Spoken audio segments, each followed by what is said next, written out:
महाराष्ट्रभर पुन्हा एकदा वाहतूकदार रस्त्यावर उतरण्याच्या तयारीत आहेत. 17 ऑगस्ट पासून ते ठिकठिकाणी गटागटाने आंदोलन करणार आहेत आणि 20 ऑगस्टला असहकार आंदोलन करणार आहेत. त्यांच्या समस्यांकडे वाहतूक विभागाचे व शासनाचे लक्ष वेधण्यासाठी झेड कंटेनर ट्रान्सपोर्टर असोसिएशनने असहकार आंदोलनाची हाक दिली असून रिकाम्या कंटेनर यार्ड, गुजरात आणि नाशिकमध्ये भेडसावणाऱ्या आव्हानांमुळे ते हे करणार आहेत.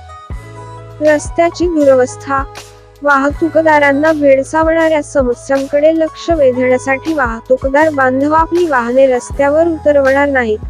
तसेच बेकायदेशीर चालांसारख्या समस्यांमुळे होणाऱ्या रोजच्या त्रासातून सुटका करण्यासाठी वाहतूक विभागाने असा कठोर निर्णय घेतला आहे. सर्व परिवहन संघटना एकत्र येऊन एकमेकांना साथ देतील.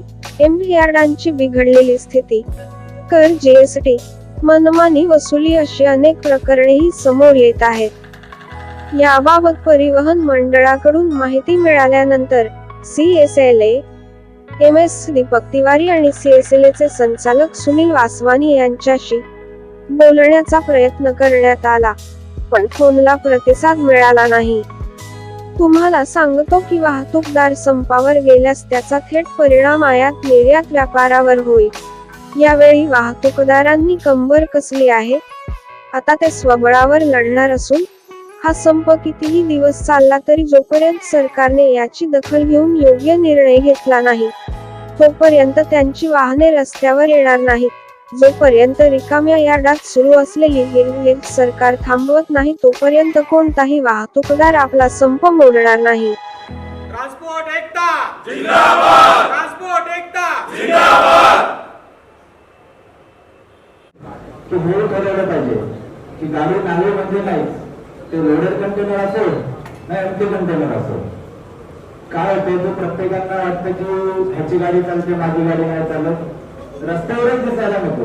जो हम लोग सब संघर्ष कर रहे हैं ट्रांसपोर्ट इंडस्ट्री में गाड़ियाँ चलाने के लिए जो तकलीफ होती है, इसकी फ्लीट है उसको खुद को मालूम पड़ता है कि गाड़ियाँ कैसे चलावे. प्रत्येकाने जबाबदारी घ्यायची. कळंबोली युनिट असेल, सांगपाळा युनिट असेल, प्रत्येक युनिटला पथकं नेमायची आणि ही पथकं नेमल्यानंतर आपण त्या ट्रान्सपोर्टच्या ऑफिसला, आपण जर 20 लोक ट्रान्सपोर्टच्या ऑफिसला गेलो तर तो आपल्या लिगल कारवाई पण करणार आणि त्याच्यावर कंट्रोलला पाहिजे लिक्विड आहे. लोकल किती दिवस चालणार आहे, ते किती दिवस लोड वाहू शकतं, त्याचं पण आपण आपल्या सगळ्या संघटनामार्फत आपण त्याचं लेटरबाजी केली पाहिजे.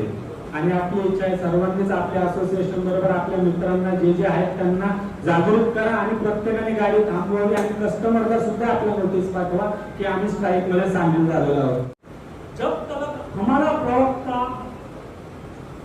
हमें कुछ आदेश नहीं देता है तब तक ये 3 दिन स्ट्राइक है.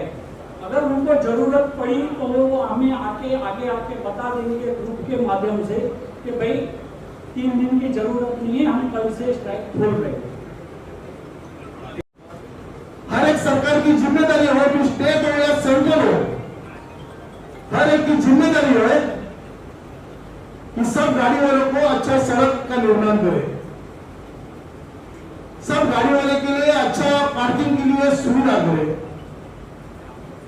आज हमारा ड्राइवर है,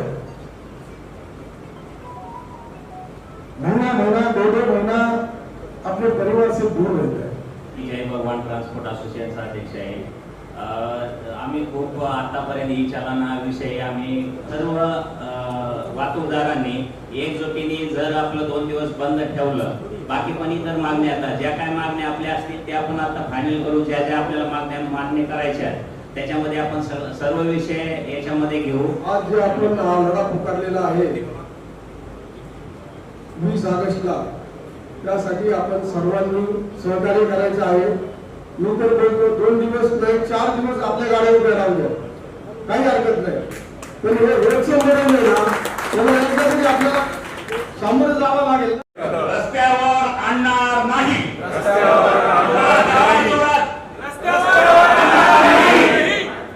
दुसऱ्या ट्रान्सपोर्टरनी गाडी चालवली तरी मी माझी गाडी चालवणार. मला कितीही प्रलोभन दाखवलं तरी मी दुसऱ्या ट्रान्सपोर्टच्या पार्टीचे काम घेणार नाही. मी बंदच्या दरम्यान सर्व असोसिएशन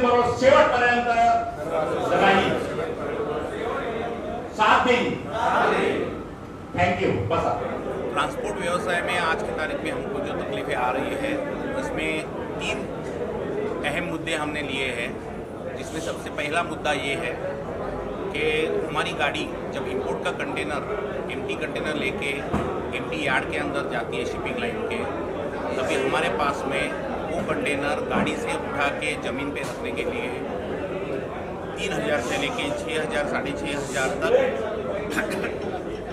पैसा मांगते हैं।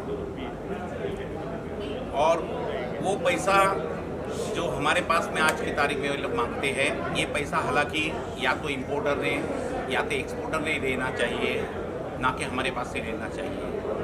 हमारा मुद्दा ये नहीं है कि आप पैसा लो या मत लो, 5 रुपये लो, 50 रुपये लो या 50,000 रुपया लो, वो पैसा सिर्फ आप एक्सपोर्टर से या इंपोर्टर से ले, हमारे पास न मांगे।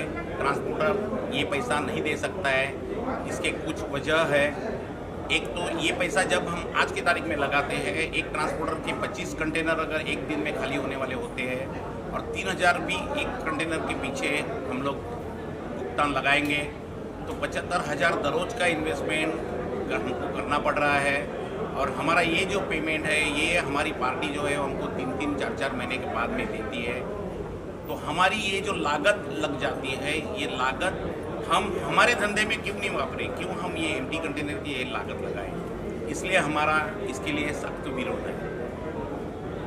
दूसरा मुद्दा हमारा ये है कि ये जो अनाप शनाप ई चलन के जो चार्जेस हमको लग रहे हैं, इसके बारे में हमने इसके पहले भी गवर्नमेंट को एक रिप्रेजेंटेशन दिया है कि जब कोई भी कमर्शियल व्हीकल रास्ते पे चलती है तो ई चलन 2 टाइप के होते हैं, जिसके अंदर एक चलन ऐसे है जो कि गाड़ी के रखरखाव के लिए हो सकते हैं, जैसे कि मालिक की एक जिम्मेदारी अलग होती है और ड्राइवर की जिम्मेदारी अलग होती है।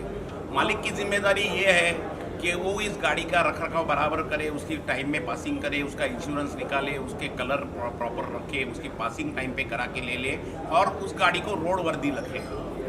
ड्राइवर की जिम्मेदारी ये होती है कि गाड़ी जब रास्ते पे चलाते हैं तब जो हमारे रूल्स है, रेगुलेशंस है, सिग्नल यंत्रणा है, इसका प्रॉपर उसका फॉलो करे और कोई भी वायलेशन न करे। हमने सरकार के पास ये मांग की है कि ये 2 जिम्मेदारियां अलग कर दे।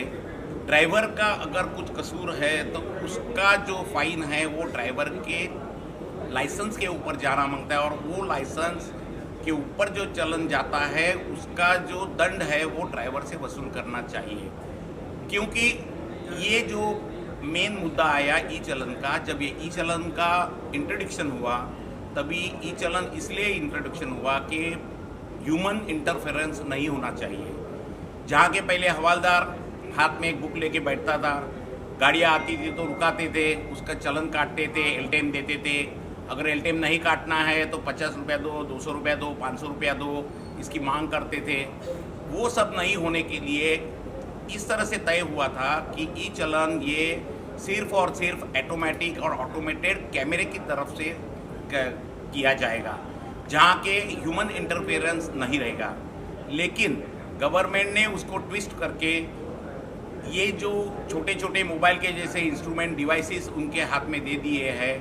ये डिवाइसेस लेके हवलदार लोग और ट्रैफिक का स्टाफ, आरटीओ का स्टाफ रास्ते पे खड़ा रहता है और हमारे पास ई चलन अनाप शनाप ई चलन करते हैं।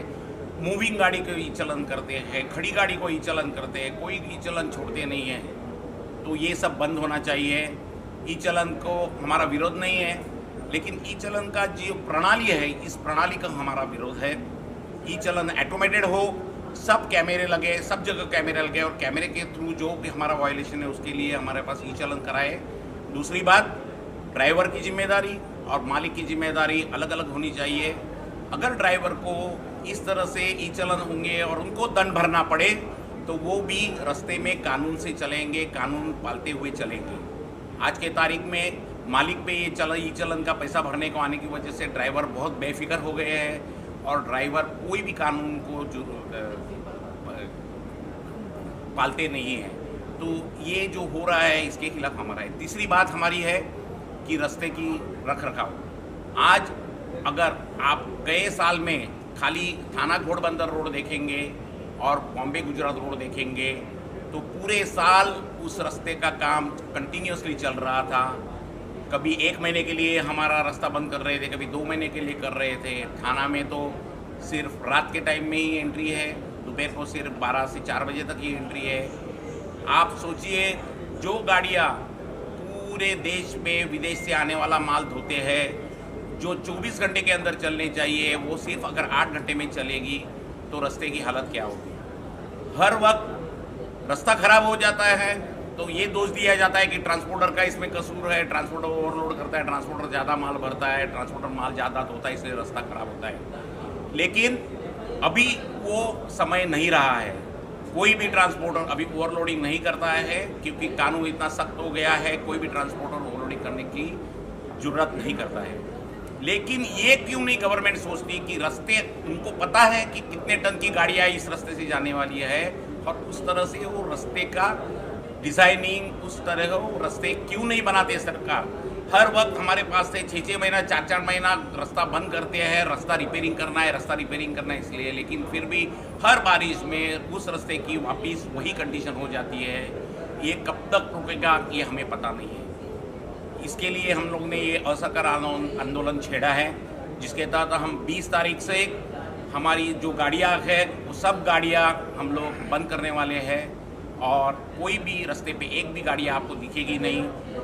खास करके JNPT पोर्ट पे जाने वाली, JNPT पोर्ट से आने वाली जो दररोज की करीबन 10,000 गाड़ियाँ JNPT पोर्ट के अंदर जाती है और 10,000 गाड़ियाँ JNPT पोर्ट से बाहर निकलती है, वो सब गाड़ियाँ जो चलती है, इसमें हमारी ये जो एसोसिएशन है उनको करीबन 80% गाड़ियाँ हमारी चलती है और वो 80% गाड़ियाँ हम चलाएंगे नहीं, खुद होके हम गाड़ियाँ बंद करेंगे।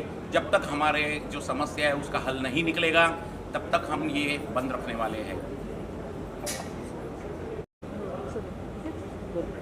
अशोक जी, किस तरीके की 20 तारीख की तैयारी है या उससे पहले किसी तरीके का आप लोग आह्वान देने वाले हैं पोर्ट को या अलग ट्रैफिक विभाग को, या किस तरीके से पूरी चीज़ें चलने वाली हैं? देखिए, हम ये मसला बातचीत से सुलझाना चाह रहे हैं, तो हमने JNPT chairman, DG shipping, container shipping line association of India, customs विभाग, RTO सभी को हमने लेटर लिखा है और हमने हमारी समस्या को उनसे उजागर किया है कि अभी ये तकलीफें आ रही हैं। हम चाहते हैं कि ये मामला बातचीत से सुलझ जाए और अगर वो भी नहीं हुआ तो हम 16 और 17 तारीख को हर यार्ड पर, हर CFS पर जाकर खड़े होने वाले हैं और हमारी थोड़ी बहुत जागरूकता फैलाने वाले हमारे ड्राइवर भाइयों को जो तकलीफ आ रहे हैं उनको समझाने वाले हैं। 20 तारीख को भी हम जो आंदोलन शुरू कर रहे हैं वो असहयोग आंदोलन है और गांधीवादी स्टाइल में हम करने वाले, ना हम कोई हिंसा करेंगे ना हम कोई कुछ करेंगे। हम अपनी स्वेच्छा से हम अपनी गाड़ियाँ अपने यार्ड में खड़ी रखेंगे या रोड पर खड़ी रखेंगे और अगर कोई भाई चला भी रहा है तो हम ऐसे गुलाब का फूल देकर उसे समझाने की कोशिश करेंगे कि भाई आप भी अपनी गाड़ी साइड भी खड़ी करें, क्योंकि ये मसला सभी के लिए लागू है। ये कोई एक ट्रांसपोर्ट पर नहीं है, सभी ट्रांसपोर्टर इससे बहुत ही ज़्यादा दुखी हो गए हैं। तो इसीलिए हम इसको बहुत ही सही सुलझे हुए ढंग से और गांधीवादी स्टाइल से हम इस आंदोलन को करने वाले हैं। सर, किस तरीके से रहेगा, कितने दिनों का रहेगा या कहाँ से लोग इसमें आने वाले हैं? देखिए, फिलहाल तो पोजीशन ये है कि अगर हम गाड़ी चला भी रहे हैं तो हम नुकसान कर रहे हैं, तो सभी का अब ये मानना है कि इससे ज़्यादा हम गाड़ी खड़ी करें तो ज़्यादा बेटर है, क्योंकि कमाई तो कर नहीं रहे। तो ये जब तक हमारे मुद्दे नहीं सुलझेंगे तब तक हमारे आंदोलन जारी रहेगा। अब तक आप लोगों ने किसी से मुलाकात की या किस तरीके का, किसी तरीके के बारे में बताया है उनको इस सारी चीज़ों को? बिल्कुल, हमने JNPT चेयरमैन सर से भी बात की है, DG शिपिंग से भी बात की है और उन्होंने हमें आश्वासन दिया है कि हम इस मुद्दे को आगे लेकर जाएंगे और बाकी जो कमिटीज़ इन्वॉल्व हैं या जो ऑर्गेनाइजेशन इन्वॉल्व हैं उनसे बातचीत करके इस मुद्दे को सुलझाने की कोशिश करेंगे।